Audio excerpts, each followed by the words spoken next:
So a really good question came up this week, and that is, how do you translate your YouTube videos into a different language?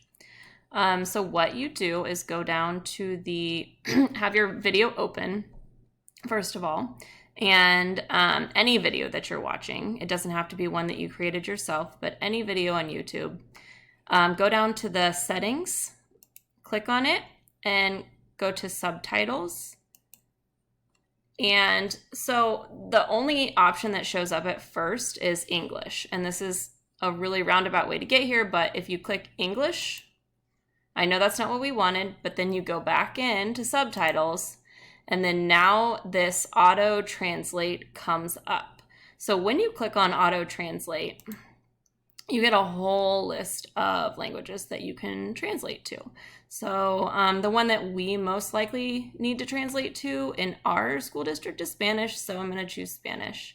So now, when I make sure my closed captions are on, and I click play. Hi guys, welcome to the latest episode of my Awesome Sauce videos. Okay, so it's in Spanish. All right, I hope that was helpful.